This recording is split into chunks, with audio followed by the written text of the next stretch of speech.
மஞ்சள் போட்டு வச்சுருந்தேன். தொட்டிலையும் போட்டிருந்தேன், வெளியிலையும் கொஞ்சம் போட்டு வச்சுருந்தேன். ஸோ பாருங்கள், எனக்கு வந்து இப்போ நான் 2 தான் எடுத்துருக்கிறேன். நான் அலசலை, அப்படியே பிடுங்கினா நல்ல கொத்தாகவே இருந்துருச்சு. ஸோ எங்கள் வீட்டில் பொங்கலுக்கு நான் வச்ச இந்த மஞ்சள் தான் வந்து கட்ட போகிறேன். மண்ணெல்லாம் போகிறதுக்கு கொஞ்சம் நேரம் தண்ணியில் போட்டு வச்சிடலாம். இதில் வந்து கம்மியாக தான் இருக்குது.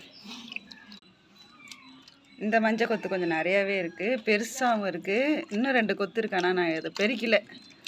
சரி, சொந்தக்காரங்க என்ன கேட்டால் எடுத்து கொடுத்துப்போம் அப்படின்ட்டு வச்சுருக்கேன். பாருங்கள், ஃப்ரெஷ்ஷாக இருக்குது. நான் ஃபஸ்ட் டைம் வந்து ரெடி பண்ணி வச்சுருக்கேன். ஏற்கனவே ஒரு தடவை பண்ணேன், ஆனால் பொங்கல் டைமில் செய்யலை. தனியாக அதை வந்து பதம் பண்ணி வச்சுருந்தேன்.